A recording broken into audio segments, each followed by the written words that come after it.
ശക്തമായിട്ട് മുന്നോട്ട് പോകുന്നു. ഈ മറ്റൊന്ന് ഈ കെ ബി ഗണേഷ് കുമാർ പറഞ്ഞതുപോലെ ഈ നിങ്ങൾക്ക് 1-ാം തീയതി ശമ്പളം കിട്ടുന്നു എന്നുള്ള തരത്തിലുള്ള ഇത്, പക്ഷേ ജനുവരി മാസത്തെ ശമ്പളം കിട്ടിയില്ല എന്ന് നിങ്ങൾ പറയുന്നു. ആ, മറ്റ് ഇടപെടലുകൾ എങ്ങനെയാണ്? ഈ കെ ബി ഗണേഷ് കുമാർ മന്ത്രിയായതിനു ശേഷം എന്തെങ്കിലും ഒരു മാറ്റം നിങ്ങളുടെ ഈ ഒരു പ്രതിസന്ധിക്ക് വന്നിട്ടുണ്ട്? ഒരിക്കലുമില്ല. ശമ്പളം ഇതുവരെ കിട്ടിയിട്ടില്ല. കഴിഞ്ഞ മാസം ശമ്പളം ഇതുവരെ കിട്ടിയിട്ടില്ല. ഇനിയിപ്പോൾ എന്ന് കിട്ടുന്നു അറിയൂല. മന്ത്രി വെറുതെ കബളിപ്പിക്കുകയാണ്. മന്ത്രി വെറും തള്ളതല്ലേ ഇത്. തൊഴിലാളികളെ സംബന്ധിച്ച് ഒരു കാര്യവും മന്ത്രി മാറിയത് കൊണ്ട് പുതിയതായിട്ട് ഞങ്ങൾക്ക് കിട്ടിയില്ല. ഒരു ബസ്സില്ല, പുതിയ ബസ് ഇറക്കുന്നൊന്നും പറയുന്നതല്ല. ഇന്ന് വരെ ഞങ്ങൾക്ക് ഒരു ബസ് വന്നില്ല. നിലവിൽ 15 വർഷം ഓടി കണ്ടം ചെയ്യേണ്ട ബസ്സുകൾ എടുത്തിട്ടാണ് ഞങ്ങൾ ഇന്ന് സർവീസ് നടത്തിക്കൊണ്ടിരിക്കുന്നത്. അങ്ങനെ സർവീസ് നടത്തിയിട്ട് നിലവിലെ ഒരു 11 കോടി ഉറുപ്പിക എടുത്ത് നിലവിലെ കളക്ഷൻ വർദ്ധിപ്പിക്കുകയും ചെയ്തു.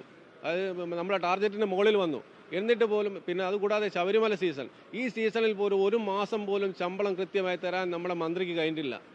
പിന്നെ എല്ലാ കാര്യങ്ങളും ഇങ്ങനെ ചാനലിൽ ഇങ്ങനെ പറയാമെന്നല്ലാതെ വേറെ ഒരു ഗുണം തൊഴിലാളിക്ക് കിട്ടിയിട്ടില്ല. അതുതന്നെയാണ് കാളിദാസ്. മന്ത്രി കെ ബി ഗണേഷ് കുമാർ തള്ളുകയാണ്. വെറും തള്ളൽ മാത്രമാണ് കെ ബി ഗണേഷ് കുമാറിന്റെ ഭാഗത്തുനിന്നും ഉണ്ടാകുന്നത് എന്ന് ജീവനക്കാർ പറയുന്നു. സമരം ചെയ്യുന്ന ജീവനക്കാർ പറയുന്നത് അങ്ങനെയാണ്. മാത്രമല്ല, അവർ ഉന്നയിക്കുന്ന മറ്റൊരു പ്രധാനപ്പെട്ട കാര്യം എന്ന് പറയുന്നത് പുതിയ വാഹനങ്ങൾ KSRTCക്ക് അനുവദിക്കണം.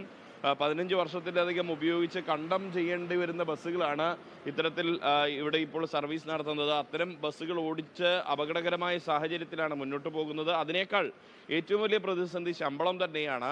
മറ്റു പല സർക്കാർ വകുപ്പുകളിലും കൃത്യമായി ശമ്പളം ലഭിക്കുമ്പോൾ KSRTC ജീവനക്കാർക്ക്, അവർ സർക്കാർ ജീവനക്കാരാണ്, പറയുമ്പോൾ സർക്കാർ ജീവനക്കാരാണ്, സ്ഥിരം ജീവനക്കാരാണ്, പക്ഷേ കൃത്യമായ രീതിയിൽ ശമ്പളം ലഭിക്കുന്നില്ല എന്നുള്ളതാണ് അവർ ഉന്നയിക്കുന്ന ആവശ്യം. മാത്രമല്ല, ഇന്ന് 50% ജീവനക്കാർ ഇവരുമായി സഹകരിക്കുന്നു എന്ന് പറയുന്നു. ഇന്ന് ബദൽ ജീവനക്കാരെ ഇറക്കിക്കൊണ്ടാണ് സർക്കാരും മാനേജ്മെൻറ്റും ഈ സമരത്തെ പൊളിക്കാൻ നീക്കം നടത്തുന്നത് എന്ന ഒരു ആരോപണമാണ് ഈ സമരം നടത്തുന്ന TDFിൻ്റെ പ്രവർത്തകർ ഉന്നയിക്കുന്നത്. നമുക്കിപ്പോൾ ഇവിടെ ദൃശ്യങ്ങളിൽ കാണാം, ചില ബസ്സുകളെങ്കിലും ഇവിടെ സർവീസ് നടത്തുന്ന ഒരു സാഹചര്യം നമുക്ക് കാണാൻ കഴിയുന്നുണ്ട്. അത്തരം ബസ്സുകൾ സർവീസ് നടത്തുന്നത് ഇത് ബദൽ ജീവനക്കാരെ ഇറക്കിക്കൊണ്ടാണ്.